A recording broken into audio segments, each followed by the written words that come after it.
একদিন আমরা বাইতুল মুকাদ্দাস জয় করব ইনশাআল্লাহ একদিন না একদিন আমরা বাইতুল মুকাদ্দাস জয় করব ইনশাআল্লাহ আপনারা হীনবল হবেন না ইমামুল মাহদী আসছেন ইনশাআল্লাহ ইনশাআল্লাহ বাহিনী তৈরি হবে ইনশাআল্লাহ ইনশাআল্লাহ ওরা হাজার হাজার শিশু হত্যা করে মুসার আগমন ঠেকাতে পারে নাই ওরা হাজার হাজার শিশু হত্যা করে ঈসার আগমন ঠেকাতে পারে নাই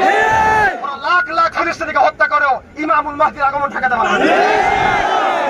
আমরা জানি দাজ্জাল সেখান থেকে বিশ্ব শাসন করবে তবে এটাও জানি দাজ্জালকে মেরে ফেলার জন্য হত্যা করার জন্য আল্লাহ রাব্বুল আলামিন অচিরে ঈসা আলাইহিস সালামকেও পাঠাবেন ঈসা আলাইহিস সালাম যখন আসবেন এই বাইতুল মুকাদ্দাসের এই ফিলিস্তিনের বাবেলুত নামক জায়গায় তাকে হত্যা করা হবে ইনশাআল্লাহ কথাটা প্রত্যেক ইহুদির কানে যেন চলে যায় ইনশাআল্লাহ এই সময় চিরস্থায়ী হবে না এই জুলুম চিরস্থায়ী হবে না মুসলিমদের দুরবস্থা চিরস্থায়ী হবে না ইনশাআল্লাহ আমাদের আমির আসছেন ইনশাআল্লাহ আমাদের আমির আসবেন